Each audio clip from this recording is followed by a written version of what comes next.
बाजार आज और कल में आपका स्वागत है। इस शो में बाजार में आज का पूरा एक्शन, साथ ही कल के लिए स्ट्रैटेजी और शेयरों में कमाई के शानदार मौके हम आपको दिखाते हैं। नमस्कार, मैं हूं आपके साथ दीपक डोभाल। अगर शेयरों से जुड़े कोई भी सवाल आपके पास हैं तो हमें कॉल कीजिए। हमारा फोन नंबर नोट कीजिए 02223001634। और एक और नंबर जिस पर आप कॉल कर सकते हैं वो है हमारा दूसरा नंबर आपकी स्क्रीन पर 02223001635। सोशल मीडिया हैंडल्स के जरिए भी हमसे जुड़िए। अगर आप हैं फेसबुक पर तो आइए @ZBusiness ऑनलाइन पर, और ट्विटर यानी एक्स पर अगर हैं तो हमारा हैंडल नोट कीजिए @ZBusiness पर। अपने सवाल हमें भेजिए और हाँ, हैशटैग लगाना मत भूलिएगा। हैशटैग है #बाजार आज और कल।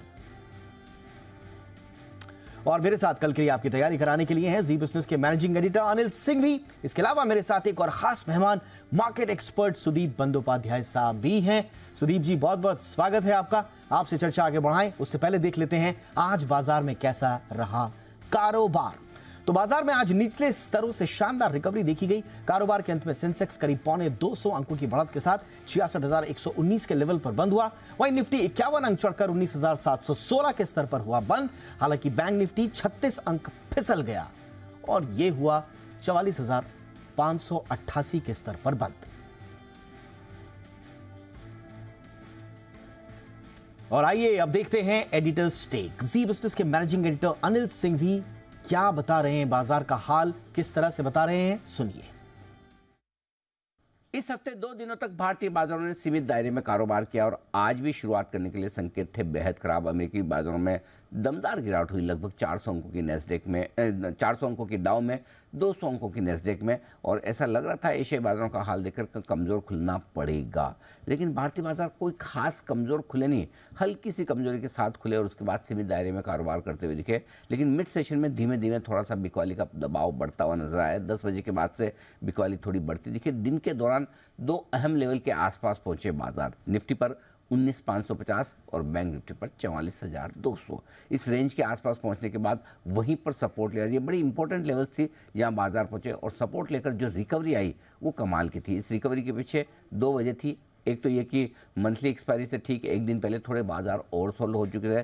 दूसरा, डाउ फ्यूचर्स धीमे धीमे रिकवरी के संकेत दे रहे थे और एशियाई बाजार भी कमजोर खुलने के बाद थोड़े थोड़े ऊपर आने लगे। इन सब के चलते एक स्मार्ट रिकवरी दिखी। निफ्टी 19,550 का लो बनाकर 19,725 के आसपास तक ऊपर आता हुआ दिखा। दिन के हाई पॉइंट के आसपास बंद होता दिखा।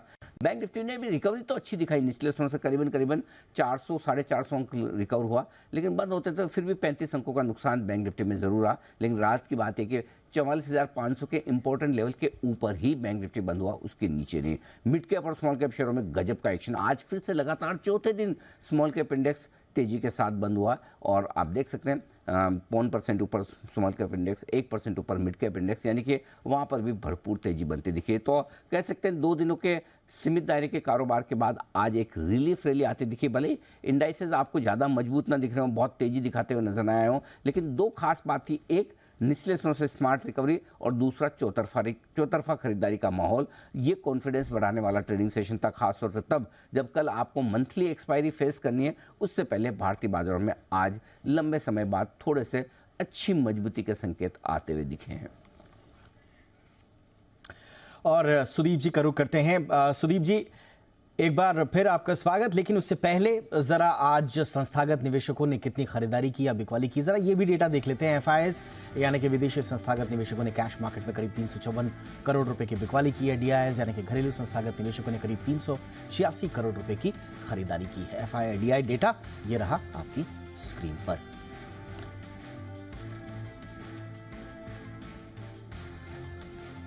तो सुदीप जी, जैसा कि अनिल सर ने भी कहा अपने एनालिसिस में कि सीमित थे 2 दिन और आज थोड़ा सा रिलीफ मिला। आप प्रेजेंट स्थिति को किस तरह से एनालाइज कर रहे हैं मार्केट की? सर देखिए, इंडियन मार्केट एक पॉजिटिव दौर से जा रहा है। ये बहुत ही एक रोचक स्थिति है क्योंकि ग्लोबल इन्वेस्टर्स, जैसे आपने आज के आंकड़े भी अभी दिखाए, करीबन सितंबर महीने में बहुत लंबा बिकवाली कर चुके हैं। जो उनका सेल का आंकड़ा है वो बहुत बड़ा है। तो लगभग हर रोज उनके तरफ से, FIIs की तरफ से बिकवाली आ रहा है और इसके बावजूद इंडियन मार्केट्स एक लेवल पे होल्ड कर रहा है और एक डिस्टिंक्ट पॉजिटिव बायस दिखा रहा है। हर निचले स्तर पे खरीदारी आ रहा है। HNIs खरीदारी कर रहे हैं, डोमेस्टिक इंस्टीट्यूशंस खरीदारी कर रहे हैं और ये जो मार्केट में एक पॉजिटिव माहौल बना हुआ है और ये बिलीफ इन्वेस्टर्स के पास है कि FIIs वापस आके खरीदारी करेंगे। इसका मुख्य कारण 2-3 है। एक पहली बात तो ये है इंडियन इकोनॉमी के जो फंडामेंटल्स है वो बहुत स्ट्रांग है। दूसरी बात यहाँ पे है कि मॉनसून को लेके शंका था और अभी ऐसा लग रहा है कि मॉनसून ठीक-ठाक ओवरऑल हो गया है और इसके चलते आने वाले दिनों में रबी क्रॉप जो आता है उसका अराइवल ठीक-ठाक होगा और इन्फ्लेशन में इसका पॉजिटिव असर आएगा, जिसके चलते RBI के ऊपर ब्याज दर बढ़ाने की जो आवश्यकता है वो नहीं रहेगा। तो ये डोमेस्टिक स्थिति बहुत ही पॉजिटिव है। सिर्फ ध्यान में इतना रखना पड़ेगा कि ग्लोबल मार्केट में ऑयल प्राइसेस अभी भी एक लेवल पे है जो कि इंडिया के लिए पॉजिटिव नहीं है और इसी के चलते ग्लोबल निवेशक और यूएस के ब्याज दरें बढ़ सकते हैं, ये भी एक संभावना है और ये दो जो फैक्टर्स हैं जियोपॉलिटिकल टेंशन उसके साथ मिला के ग्लोबल निवेशक थोड़ा नेगेटिव है overall equity as a investment class इस पे और इसी के कारण बिकवाली देखने को मिल रहा है। पर दूसरे तरफ जेपी मॉर्गन ने बॉन्ड इंडेक्स में इंडियन बॉन्ड्स को इंक्लूड किया है और इसके चलते लगता है कि आने वाले दिनों में बहुत लंबा खरीदारी इंडियन डेट मार्केट में देखने को मिलेगा ग्लोबल निवेशक के तौर से और ये अगेन एक बहुत बड़ा पॉजिटिव है जो मार्केट में और एक पॉजिटिव मोमेंटम लाएगा और रुपी को सपोर्ट करेगा जबरदस्त। ये सारे जो फैक्टर्स हैं इंडिया के हित में है और इसी का रिफ्लेक्शन मार्केट में देखा जा रहा है। तो वोलेटिलिटी थोड़ा बहुत रहेगा मार्केट में पर मार्केट का मूड और मार्केट का दिशा बिल्कुल पॉजिटिव है। बिल्कुल, यानी कि घरेलू परिस्थितियां तो शानदार हैं ही, थोड़ा सा ग्लोबल परिस्थितियों पर संशय जरूर है, लेकिन भारत पर भरोसा भी बरकरार है। अब लेते हैं कॉलर्स के सवाल। इस वक्त हमारे साथ खास मेहमान जुड़ चुके हैं, हमारे एक दर्शक अनुराग जी रायपुर से हमारे साथ जुड़ रहे हैं। अनुराग जी स्वागत, पूछिए सुदीप जी से अपना सवाल। हेलो जी अनुराग जी पूछिए सवाल सर। हाँ सर, ये मेरे पास जीवन स्मॉल फाइनेंस बैंक के 150 शेयर्स हैं 64 प्राइस से जी। जीवन स्मॉल फाइनेंस बैंक। ओके, मुझे होल्ड करना चाहिए, क्या करना चाहिए? उज्जीवन स्मॉल फाइनेंस बैंक पर आपका राय है। आप पूछ रहे हैं सुदीप जी से सवाल कि इनको आपको होल्ड करना है या अभी निकल जाना चाहिए। सुदीप जी क्या सलाह देंगे? बिल्कुल होल्ड करना चाहिए। वैसे आज एक बड़ा रिसर्च रिपोर्ट भी आया है उज्जीवन स्मॉल फाइनेंस बैंक के फेवर में और मैं ये कहना चाहूंगा कि यहाँ पे जो सारे स्मॉल फाइनेंस बैंक है जिनका एक बिजनेस का बहुत बड़ा हिस्सा माइक्रो फाइनेंस लोन है, उस सेगमेंट में बहुत अच्छा ट्रैक्शन देखने को मिल रहा है, डिमांड अच्छा आ रहा है और उसमें भी बड़ा इंटरेस्टिंग बात यह है कि एसेट क्वालिटी जबरदस्त इंप्रूव हो रहा है, कलेक्शन अच्छा हो रहा है और इसके चलते एक बहुत अच्छा पॉजिटिव स्थिति बैलेंस शीट का और मार्जिन्स का बढ़ रहा है। इसी के चलते सारे स्मॉल फाइनेंस बैंक पॉजिटिव एक रुख ले रहे हैं और उज्जीवन स्मॉल फाइनेंस बैंक क्योंकि उसका मर्जर जो उज्जीवन फाइनेंशियल सर्विसेज के साथ हो रहा है वो भी मर्जर भी बहुत जल्द हो जाएगा ऐसा लग रहा है 2-3 महीने में। हालांकि कंपनी ने 3rd क्वार्टर तक मर्जर हो जाएगा ऐसा बयान किया था, पर लग रहा है कि मर्जर उससे भी पहले हो जाएगा, वो भी ओवरऑल एक पॉजिटिव है। तो आप इसमें बेझिझक निवेशित रहिए। हम लोग तो स्मॉल फाइनेंस बैंक जैसे उज्जीवन स्मॉल फाइनेंस बैंक है, यहाँ पे निवेशक को फ्रेश एक्सपोजर लेने की भी सलाह दे रहे हैं। चलिए, तो उज्जीवन SFB पर आपको बने रहना है, ये है अनुराग जी को सुदीप जी की सलाह। अगले कॉलर हमारे साथ जुड़ रहे हैं दिनेश कुमार मिश्रा जी, महाराष्ट्र गोंदिया से हमारे साथ जुड़ रहे हैं। दिनेश जी बहुत बहुत स्वागत, पूछिए सुदीप जी से अपना सवाल सर। दिनेश जी आवाज आ रही है आपको? मुझे लगता है संपर्क नहीं हो पा रहा। नमस्ते जी जी जी नमस्ते दिनेश जी, पूछिए सवाल। सर मेरा सवाल ये था, मेरे पास HDFC बैंक के 50 शेयर्स पड़े हैं ओके 1680 के रेट से 1680 के भाव पर आपके पास HDFC बैंक है। क्या सलाह देंगे सुदीप जी इनको फिलहाल? देखिए आपका नजरिया क्या है मुझे मालूम नहीं है। HDFC बैंक मर्जर के बाद HDFC के साथ मर्जर के बाद थोड़ा उथल पुथल चल रहा है और जो RBI ने incremental cash reserve ratio implement किया था उसके चलते थोड़ा स्ट्रेन भी आया है और क्योंकि HDFC NBFC था और HDFC बैंक है, तो जब HDFC के सारे एसेट्स बैंक में शामिल हो गए तो प्रोविजनिंग रिक्वायरमेंट बढ़ गया है, उसके चलते एसेट क्वालिटी में थोड़ा डिप्रिसिएशन थोड़ा खराब हुआ है, और इसके चलते मार्केट में थोड़ा नेगेटिव सेंटिमेंट एचडीएफसी बैंक को लेके बना हुआ है, और लगातार इसमें थोड़ा गिरावट दबाव देखने को मिल रहा है। पर एचडीएफसी बैंक एक क्वालिटी बैंक है, और आने वाले दिनों में ये जो सारे छोटे मोटे दिक्कतें हैं मर्जर रिलेटेड, ये दूर हो जाएंगे, और हम लोगों का बिलीफ ये है कि ये लंबी अवधि के लिए बहुत अच्छा निवेश है। निवेशक के नजर में अगर 1 साल प्लस का होराइजन है तो यहाँ पे खरीदारी करनी चाहिए, निवेशित रहना चाहिए। तो आपका अगर नजरिया लंबी अवधि का है तो बेझिझक निवेशित रहिए, पर अगर आप 1 क्वार्टर या कुछ दिनों के लिए खरीदारी किए हैं तो हमारी सलाह ये होगी तो फिर आप एग्जिट का सोच लीजिए, क्योंकि बहुत जल्द बहुत बड़ा अप्रिसिएशन यहाँ पे नहीं दिख रहा है। चलिए, तो लंबी अवधि का अगर आपका नजरिया है तो निवेशित रहें, और शॉर्ट टर्म के लिए अगर हैं तो फिर एग्जिट की सलाह ये दिनेश कुमार जी को सुदीप जी की। यश इस वक्त हमारे साथ जुड़ चुके हैं, हमारे एक और कॉलर गोवा से हमारे साथ जुड़े हैं। यश जी, बहुत बहुत स्वागत, पूछिए सुदीप जी से सवाल। Good evening sir. Good evening sir, मैंने पटेल इंजीनियरिंग के 300 शेयर खरीदे थे 59 कैरेट पर। ओके, पटेल सर क्या मैं शेयर होल्ड कर सकता हूँ या निकल जाऊँ से? ठीक है यश जी। सुदीप जी, पटेल इंजीनियरिंग पर क्या सलाह देंगे? 59 रुपए का भाव है सर इनका एंट्री का। देखिए, अगर आप जो इंफ्रास्ट्रक्चर, कंस्ट्रक्शन, ऐसा सेक्टर या कैपिटल गुड्स ऐसा सेक्टर में निवेश करना चाहते हैं जो कि आपके सिलेक्शन ऑफ स्टॉक से लग रहा है, तो हमारी सलाह तो यही होगी कि आप थोड़ा मेन स्ट्रीम कंपनीज में, जहां पे परफॉर्मेंस ट्रैक हो रहा है, जहां पे अच्छा खासा ऑर्डर बुक है, अच्छा खासा मोमेंटम है, ऐसे स्टॉक में निवेश कीजिए। और अगर आपने कुछ इंफॉर्मेशन के बेसिस पे पटेल इंजीनियरिंग में शेयर खरीदा है शॉर्ट टर्म के लिए, तो आप स्ट्रिक्ट स्टॉप लॉस लगा के इसमें थोड़ी देर के लिए इंतजार करिए, या तो उसके बाद आप एग्जिट कर लीजिए। लंबी अवधि के लिए अगर आपको लेना है इस सेक्टर और इससे जुड़े सेक्टर्स में, तो अभी भी हमारी सलाह होगी कि जो दिग्गज कंपनी लार्सन एंड टुब्रो, वहां पे खरीदारी कीजिए। कुछ शेयर्स के जिक्र मैं अपने रिकमेंडेड स्टॉक्स में भी करूंगा, वहां पे भी आप खरीदारी कर सकते हैं। पटेल इंजीनियरिंग में लॉन्ग टर्म में मुझे ऐसा कुछ बहुत अच्छा नहीं दिख रहा है। चलिए, तो ये है यश जी को सलाह सुदीप जी की ओर से पटेल इंजीनियरिंग पर। अगले कॉलर हमारे साथ जुड़ रहे हैं कर्नाटक से किशोर जी। किशोर जी, बहुत बहुत स्वागत है, पूछिए सर अपना सवाल। Sir good evening sir. Good evening. मेरा सवाल है सर, CESC मेरा पास 100 शेयर है सर, 75 बाइंग का है। एक बार जी, एक बार स्टॉक का नाम प्लीज दोहरा दें। Okay sir, CESC sir. आपकी आवाज थोड़ा कट कट के आ रही है। सीईएससी पर आपका सवाल है? Sir, CESC। ओके, और क्या भाव पर आपने खरीदारी की थी? 75 सर, 100 शेयर सर, और Gabriel India sir. All right, Sudeep ji. Gabriel India 50 shares at 304 rupees. All right, तो पहले सीएससी पर आपका सवाल ले लेते हैं। सीएससी पर क्या करना चाहिए सुदीप जी किशोर जी को? देखिए, पावर सेक्टर में हमारा व्यू पॉजिटिव है, और पावर सेक्टर में के साथ सीएससी जुड़ा हुआ है। पावर जनरेशन और ट्रांसमिशन में सीएससी है।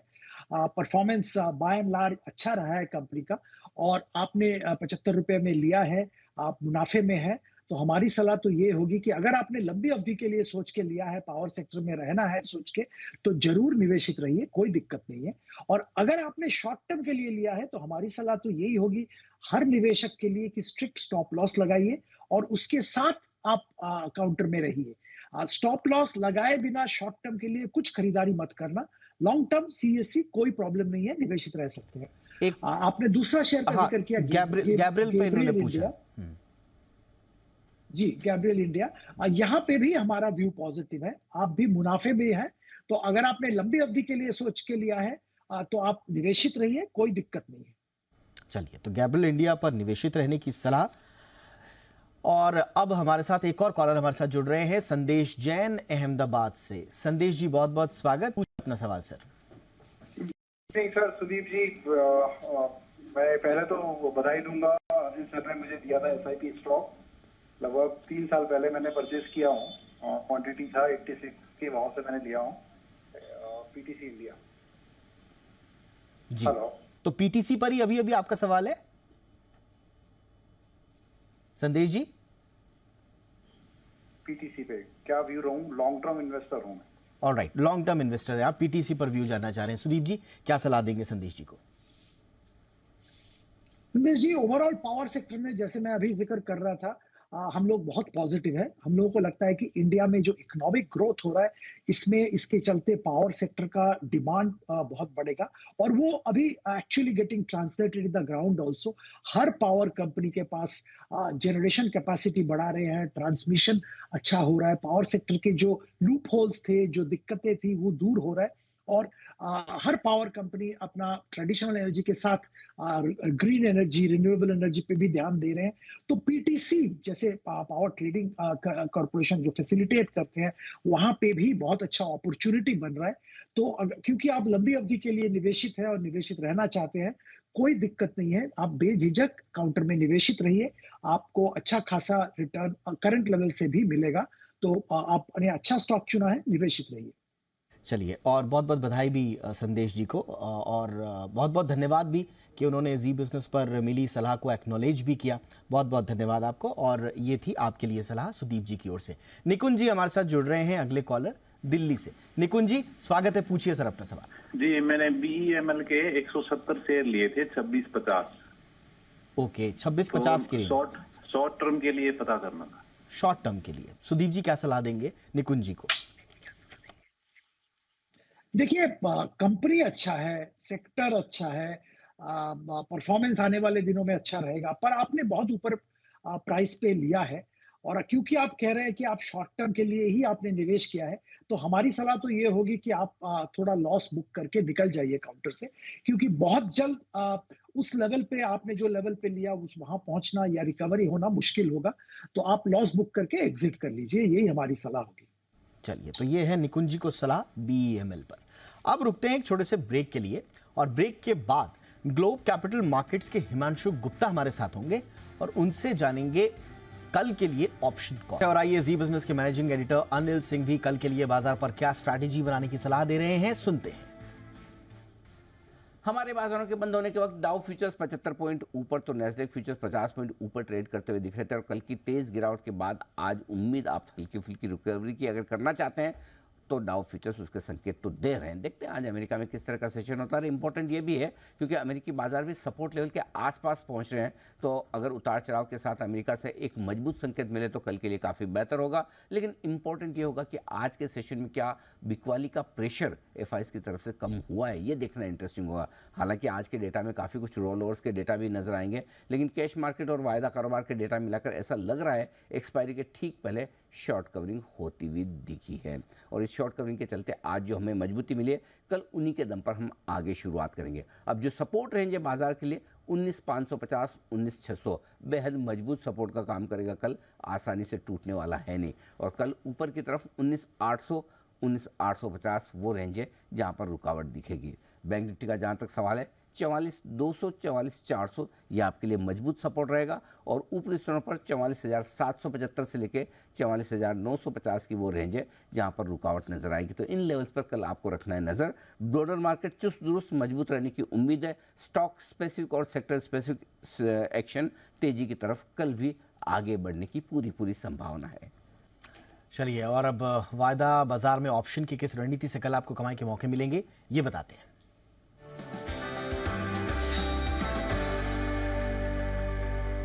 और ऑप्शन की स्ट्रैटेजी बनाने के लिए इस वक्त हमारे साथ है ग्लोब कैपिटल मार्केट्स के हिमांशु गुप्ता। हिमांशु जी बहुत बहुत स्वागत।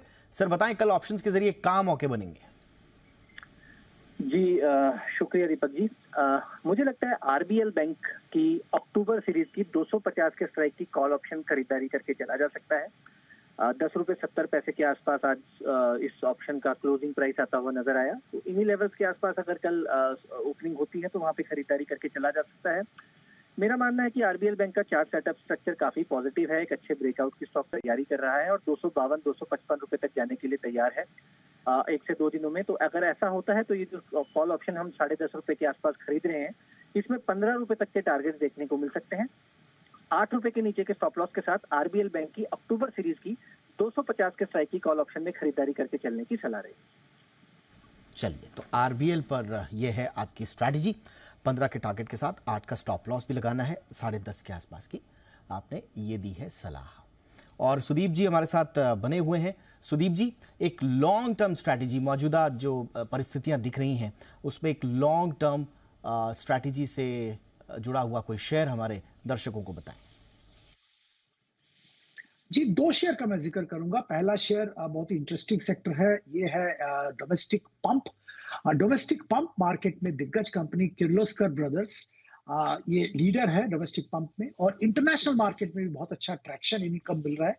खास बात इसका है कि इनका यूजर्स बेस बड़ा डाइवर्सिफाइड है, और पंप रेंज भी डिफरेंट पावर रेंज में पंप इनका है। इसके चलते हुए ये सारे सेगमेंट्स जो पंप के रिक्वायरमेंट वाले सारे सेगमेंट्स है वहां पे कामकाज करते हैं, और जो टेंडर्स निकल रहे हैं वहां पे भी सिलेक्टिवली पार्टिसिपेट कर रहे हैं, मार्जिन पे ध्यान रख के। तो अच्छा बिजनेस स्ट्रेटेजी के साथ कंपनी को ग्रो कर रहे हैं, और यहाँ पे हम लोग निवेशक को खरीदारी की सलाह दे रहे हैं। ₹1000 का प्राइस टारगेट 1 साल के लिए लेके खरीदारी करने की सलाह दे रहे हैं। और यह बात यहाँ पे ध्यान रखना चाहिए कि कंट्री का इकोनॉमी का प्रोग्रेस के साथ साथ यहाँ पे भी डिमांड बहुत जबरदस्त बढ़ रहा है, और इसका फायदा किर्लोस्कर ब्रदर्स उठा रहे हैं। दूसरा शेयर जिसका मैं जिक्र करूंगा वो भी अपने क्षेत्र में दिग्गज है, मल्टीनेशनल कंपनी जिलेट। खास बात यह है कि कोविड के बाद इनका ग्रोथ, मार्केट शेयर ग्रोथ अच्छा हो रहा है। कोविड के बाद post Covid market share growth वापस आ गया है। दूसरी बात है, फीमेल ग्रूमिंग सेगमेंट जो कि बहुत ही छोटा सेगमेंट था, रैपिडली ग्रो कर रहा है, जो कि जिलेट को एक नया लेवल पे ले जा सकता है। तीसरी बात है, डिजिटल डिस्ट्रीब्यूशन जो नया सेगमेंट है ये चालू हुआ है, और आने वाले दिनों में ये भी एक बहुत अच्छी तरह से जिलेट का बिजनेस में कंट्रीब्यूट करने की संभावना रखता है। और आखिरी बात यह है कि कंपनी टॉप लाइन के बजाय, सिर्फ टॉप लाइन ग्रो करने के बजाय बॉटम लाइन पे बहुत फोकस्ड है, और इसके चलते हम लोगों को लग रहा है कि आने वाले दिनों में कंपनी का परफॉर्मेंस सिग्निफिकेंटली इंप्रूव करेगा, और शेयर होल्डर को अच्छा रिटर्न मिलने की संभावना रहेगी। ₹7000 का टारगेट 6 से 9 महीने के लिए रख के खरीद सलाह दे रहे हैं। चलिए, तो एक बार फिर से दोहरा दें लॉन्ग टर्म स्ट्रैटेजी सुदीप जी की ओर से जो सलाह दी गई है। किर्लोस्कर ब्रदर्स, आपको 1 साल का नजरिया इसमें रखना है। ₹1000 के टारगेट्स दिए हैं सुदीप जी ने, और दूसरी जो लॉन्ग टर्म पिक दी है जिलेट इंडिया की 7000 का टारगेट, इसमें नजरिया आपको रखना है 6 से 9 का। तो ये है आपके लिए सुदीप बंदोपाध्याय जी की 2 लॉन्ग टर्म पिक। बहुत बहुत धन्यवाद सुदीप सर, आपने वक्त निकाला हमारे दर्शकों के लिए और इतने सारी क्वेरीज का जवाब भी दिया, उन्हें सलाह दी। बहुत बहुत धन्यवाद आपका। तो बाजार आज और कल में इतना ही।